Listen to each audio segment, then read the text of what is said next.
భారతదేశపు మహాగ్రంథాలు, కావ్యాల సంపూర్ణ సంకలనం. సబ్స్క్రైబ్ చేయండి. తిలక్.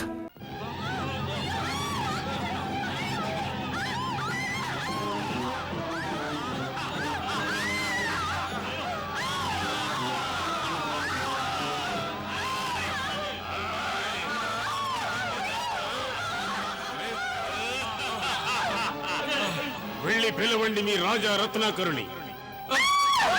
ఎవరున్నారు మిమ్మల్ని నా బారి నుండి రక్షించగలిగిన వారు?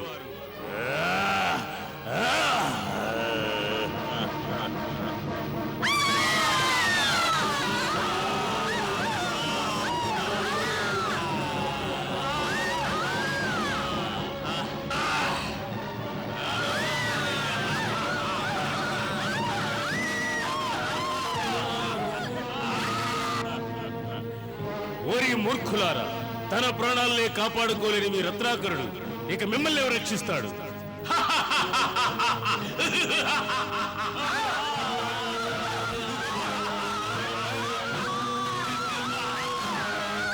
మనస్ఫూర్తిగా భగవంతుని ప్రార్థించుకోండి, ఎందుకంటే ఇవి మీ అందరికీ అంతిమ క్షణాలు.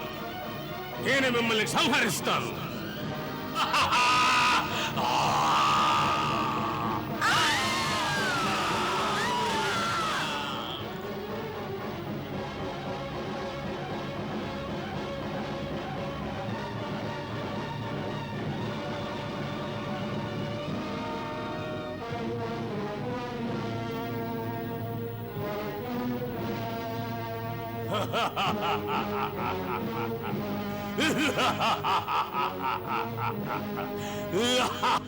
దుర్ముఖ!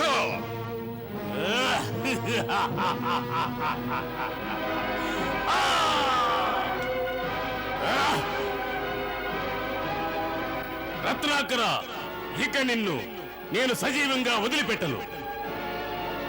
ఇప్పుడే సంహరిస్తాను. ఆగుము! మేము నీకు అవకాశమును ప్రసాదించుచున్నాము. నీవు తక్షణమే మా రాజ్యము నుండి మరలిపోయినచో మేము నీకు జీవనదానము చేసేదము. కానీ నేను మాత్రం నీకు అవకాశం ఇవ్వను. ఇప్పుడే సంహరించదును. దుర్ముఖ!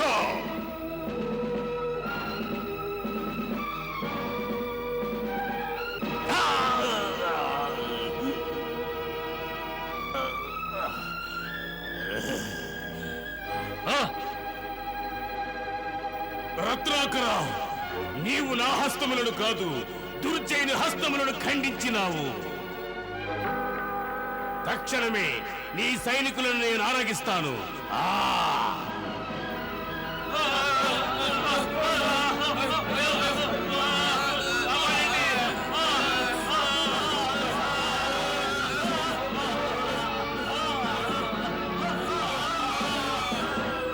దుర్ముఖ!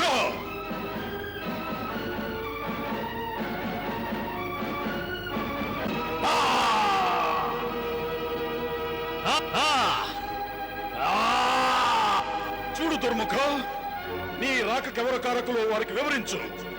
ఈ క్షణం నుండి మా రాజ్యం వైపు ఎవరు కన్నెత్తి చూసినా వారికి నీకు కొట్టే దుర్దశ పడుతుందని మా మాటగా హెచ్చరించు. అసురేశ్వర! అసురేశ్వర!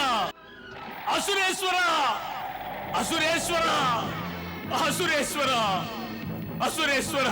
అసురేశ్వర! అసురేశ్వర! దుర్ముఖ!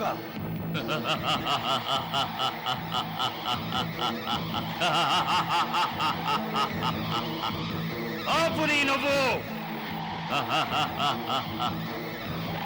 దుర్జయ, రాజా రత్నాకరుని శిరమును నీవు ఏ స్తంభముపై వీక్షింపదలచితివో అదే స్తంభముపై నీ అతిశక్తిశాలి అయిన రాక్షసుని శిరము వచ్చి పడినదే.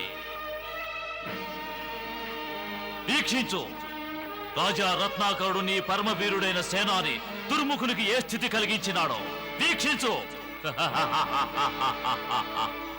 మరి ఒక సంకేతమును ఇచ్చుచున్నాను దుర్జయ.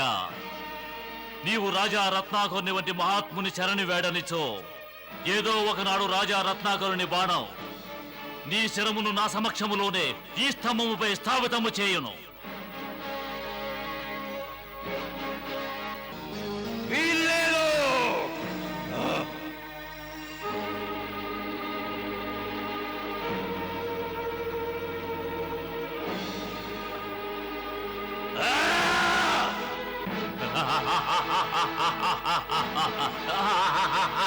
దుర్జయ, నీవు ఉండవలసిన స్థానము ఆ సింహాసనము కాదు. ఎప్పటికైనా ఈ స్తంభమే నీకు శాశ్వతము.